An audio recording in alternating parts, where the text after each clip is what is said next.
Assalamualaikum warahmatullahi wabarakatuh. Kali ini saya akan mereview tugas dari RPL, rancangan perangkat lunak yang terdiri dari 14 pertemuan. Dari pertemuan pertama yaitu tentang pengertian rekayasa perangkat lunak.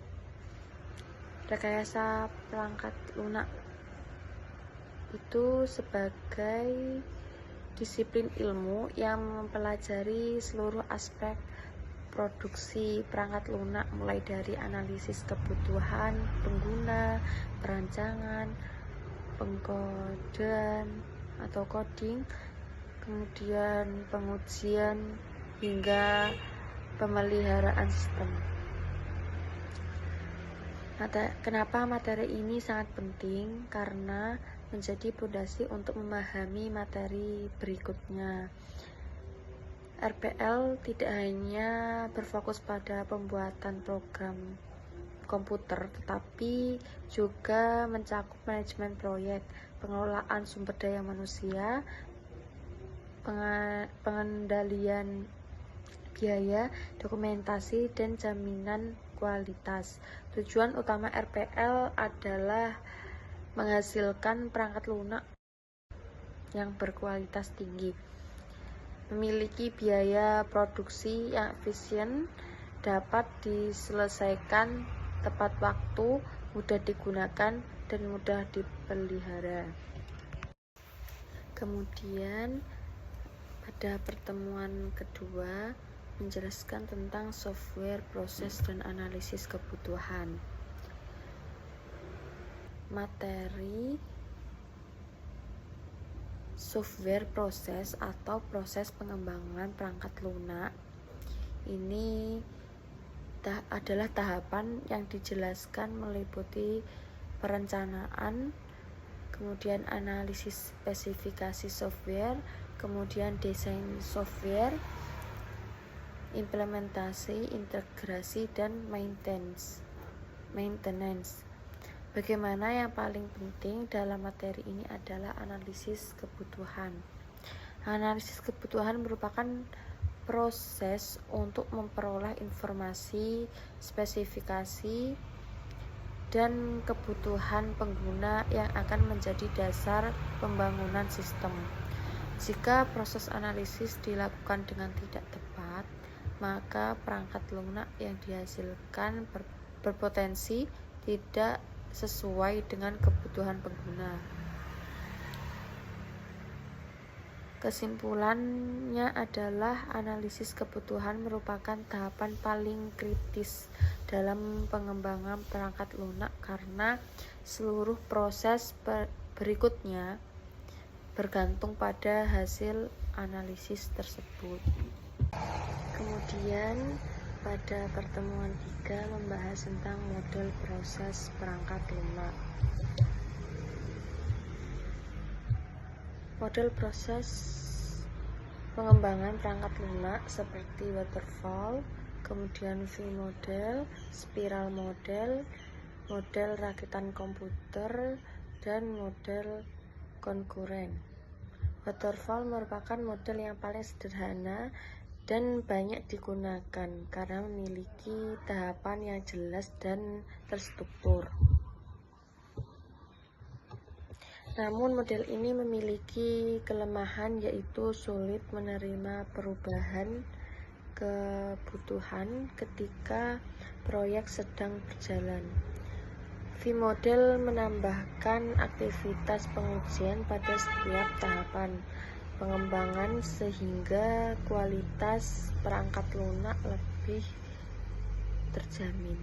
Spiral model penggabungan pendekatan iteratif dengan manajemen risiko sehingga cocok digunakan pada proyek besar yang memiliki tingkat risiko tinggi.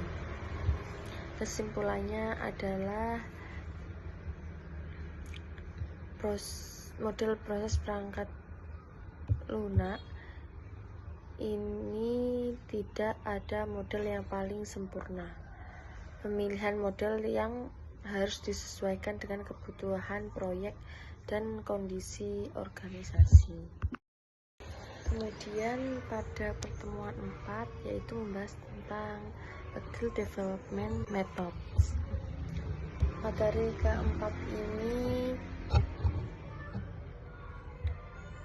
dikembangkan untuk mengatasi kelemahan metode tradisional seperti waterfall.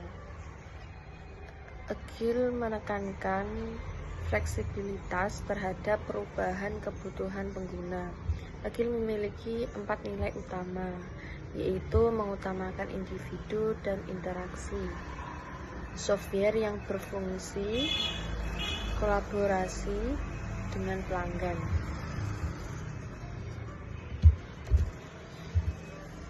dan kemampuan merespon perubahan. Metode Agile yang dibahas antara lain Extreme Programming, kemudian ASD, Scrum, Crystal, dan FDD. Menurut hasil review, Agile sangat cocok digunakan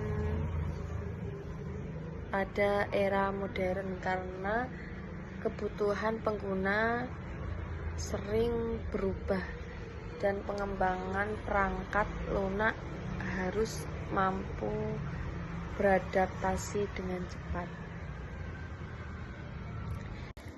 Pada pertemuan yang kelima, membahas tentang SRS atau Software Requirement Specification. Requirement adalah gambaran layanan dan batasan sistem yang akan dibangun. SRS berfungsi utamanya adalah sebagai jembatan komunikasi antara klien dan pengembang.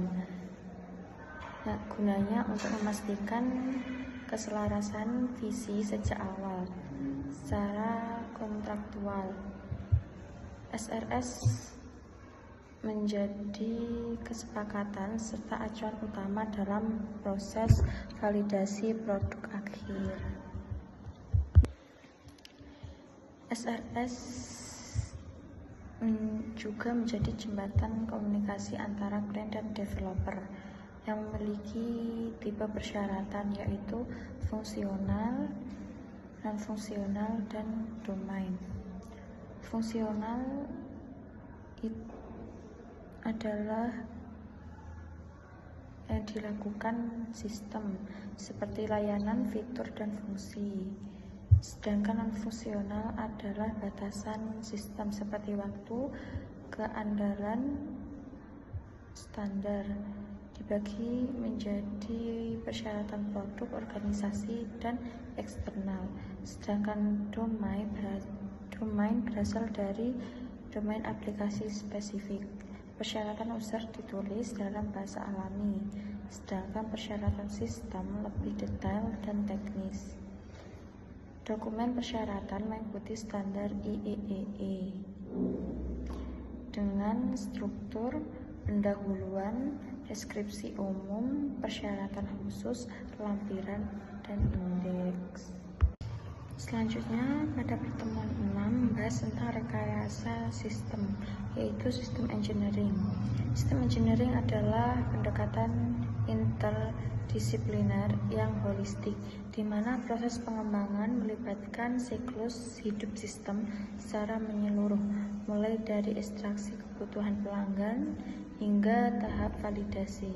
Praktik ini diaplikasikan pada berbagai sektor kompleks seperti TI, dirgantara, hingga pertahanan, dengan fokus utama pada mitigasi kompleksitas melalui pemodelan simulasi serta jaminan aspek keandalan dan keselamatan sistem. Kemudian pada pertemuan 7 yaitu tentang perancangan arsitektur perangkat lunak. Perancangan arsitektur perangkat lunak sendiri membahas tentang tahap di mana menjadi jembatan krusial untuk mentransformasi model analisis menjadi spesifikasi teknis yang siap diimplementasikan. Kita merancang struktur komponen seperti modul, basis data, dan kelas, serta mendefinisikan relasi antar komponen tersebut.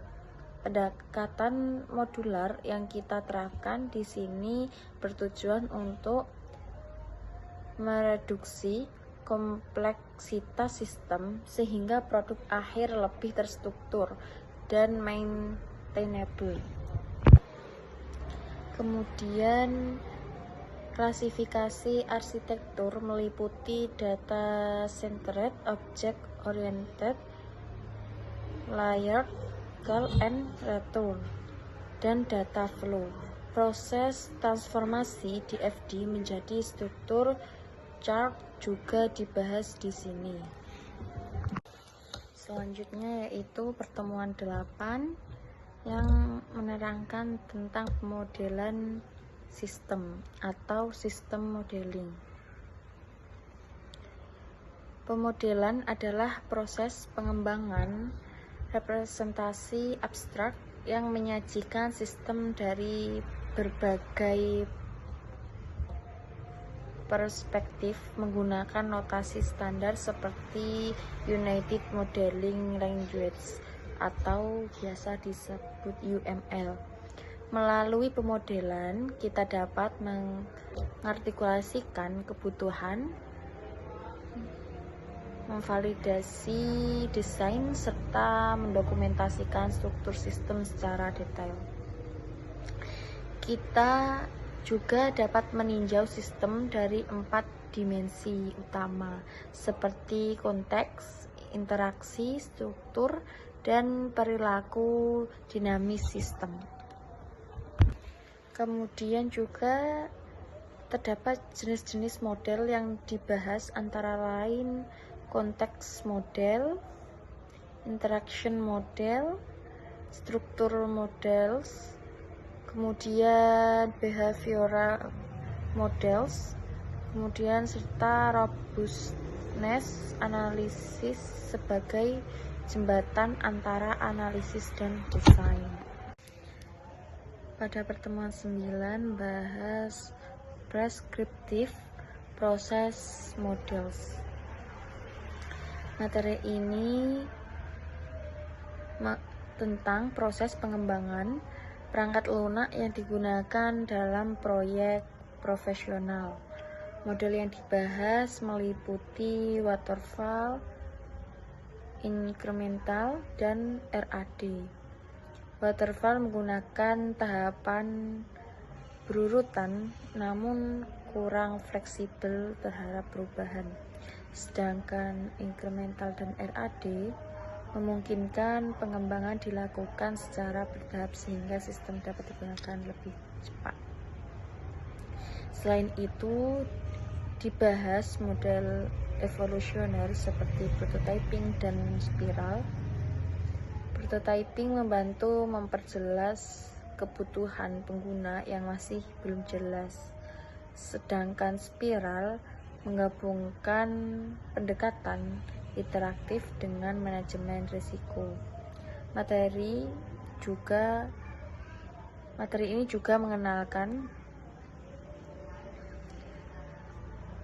concurrent development, komponen batch development, dan formal methods. Pada bagian akhir dijelaskan Unified Process atau UP, yaitu kerangka kerja berbasis use case dan arsitektur yang terdiri dari fase inception, elaboration, construction, transition, dan production. Materi ini menekankan pentingnya memilih model proses yang sesuai dengan kebutuhan dan karakteristik proyeknya. Selanjutnya, pertemuan 10 yaitu a process available to dissect business process arsitektur. Materi ini membahas tentang perancangan arsitektur proses bisnis menggunakan beberapa pendekatan seperti goal based, reference, model based, kemudian customer journey, function based, serta risk and complaints. Pembahasan ini dilakukan melalui studi kasus B2B order process system yang mencakup proses pencarian produk, pemesanan, pembayaran hingga pengiriman. Dalam proses perancangannya dilakukan analisis kebutuhan, penyusunan alternatif desain, analisis trade-off, dan pemilihan desain terbaik. Beberapa alternatif arsitektur yang dievaluasi antara lain modif, pipe and filter, object oriented design atau EDT, kemudian UML model, dan hybrid implicit invocation arsitektur. Hasil evaluasi menggunakan matriks keputusan menunjukkan bahwa object oriented design berbasis UML menjadi alternatif terbaik karena memiliki fleksibilitas tinggi, mudah dipelihara, mendukung pengembangan fitur baru, serta memiliki efisiensi yang baik untuk kebutuhan sistem jangka yang panjang. Kemudian pada pertemuan 11 membahas tentang arsitektur sistem terdistribusi. Materi ini membahas konsep sistem terdistribusi yang memungkinkan berbagai perangkat saling berkomunikasi melalui jaringan. Jaringan diklasifikasikan menjadi LAN untuk area lokal dan WAN untuk area yang lebih luas.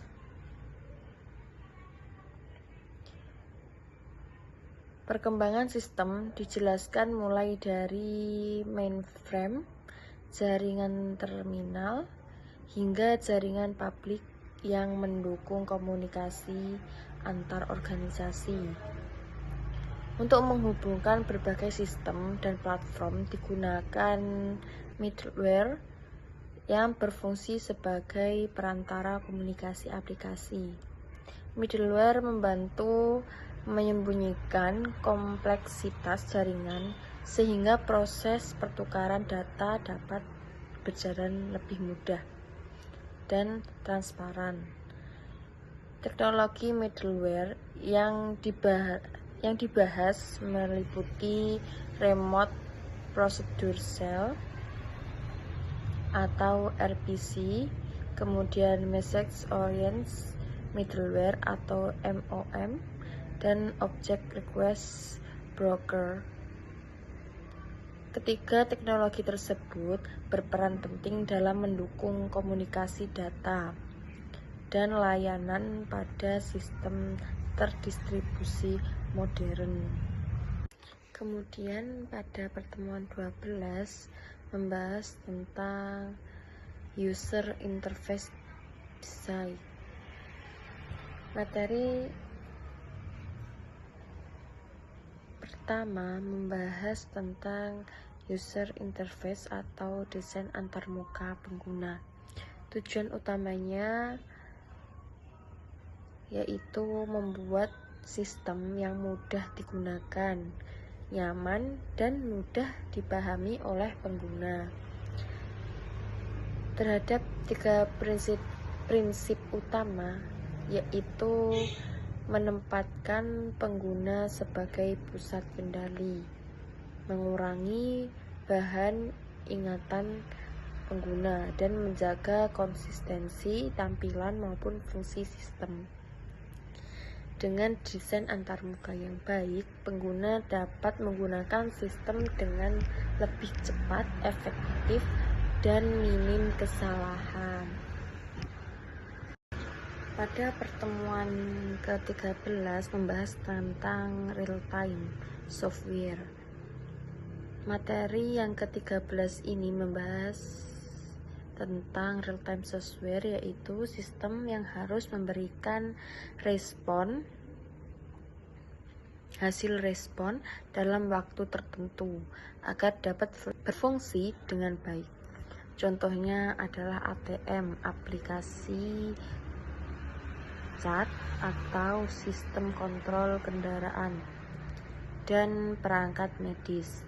Dalam sistem real time, tidak hanya hasil yang harus benar, tetapi juga waktu responnya harus tepat. Oleh karena itu, perancangan sistem harus memperhatikan pengelolaan waktu, sumber daya, dan kinerja sistem secara keseluruhan. Tipe sistem real time seperti clock based, tugas dijalankan dalam interval waktu tertentu, contoh kontrol level tangki. Kemudian event based, yaitu aksi dilakukan sebagai respon terhadap kejadian tertentu, contohnya alarm level cairan. Kemudian interaktif sebagai kombinasi keduanya, contohnya ATM, kemudian sistem reservasi. Pada pertemuan 14 yaitu tentang OOID atau disebut analisis dan desain berorientasi objek. OOTD yaitu metode analisis dan perancangan sistem berbasis objek. Kemudian konsep dasar OOID yaitu kelas dan objek. Kelas adalah template cetak biru dari sekumpulan objek sejenis, mendefinisikan atribut dan perilaku. Kemudian metode dan message. Metode adalah mekanisme interval objek yang mencerminkan perilakunya. Kemudian black box dan encapsulation. Objek bersifat black box, user tidak perlu tahu isi dalamnya, cukup tahu cara menggunakannya. Kemudian pewarisan atau inheritance, yaitu subclass mewarisi atribut dan metode dari superclass. Kemudian polymorphism, yaitu kemampuan objek untuk digunakan dalam banyak tujuan berbeda dengan nama yang sama. Kemudian asosiasi dan agregasi. Asosiasi adalah hubungan bermakna antara sejumlah objek. Sedangkan agregasi yaitu bentuk khusus asosiasi di mana satu objek merupakan bagian dari objek lain. Selanjutnya, metodologi pengembangan berbasis objek. 5 metodologi utama dalam OOAD adalah OMT, yaitu Object Modeling Technique, untuk mengembangkan dan mendukung pemrograman berbasis objek. Kemudian Object Oriented Bots oleh Grady Bots yang terdiri dari diagram kelas, objek, transisi, status, interaksi, modul, dan proses. Kemudian CRS digunakan untuk menganalisis kelas. Kemudian metodologi SWOT atau Jordan untuk menyediakan diagram kelas dengan langkah. Definisi seperti mendefinisikan kelas dan objek. Kemudian OOSE atau Object Oriented Software Engineering oleh Ivar Jacobson. Metode desain berorientasi objek yang melibatkan use case. Kemudian ada teknik pemodelan OOID atau OOAD. 3 model utama yaitu model objek, model dinamik, dan model fungsional. Selanjutnya ada perbandingan pendekatan terstruktur, yaitu dekomposisi berdasarkan fungsi atau proses dekomposisi berdasarkan objek dalam sistem lebih sulit digunakan dalam pembangunan sistem supaya lebih mudah digunakan, tidak fokus pada coding. Lebih fokus pada coding menekankan kinerja tim, tidak menekankan kinerja tim. Kemudian ada alasan menggunakan OOAD. Memudahkan resource kode, lebih mencerminkan dunia nyata, lebih stabil terhadap perubahan kecil requirement, dan lebih mudah disesuaikan dengan perubahan. Kemudian ada Unified Modeling Language atau UML. UML sendiri memiliki 8 diagram, yaitu use case diagram, deployment diagram, class diagram, statement diagram, kemudian activity diagram, squash diagram, kemudian collaboration diagram, yang terakhir yaitu komponen diagram.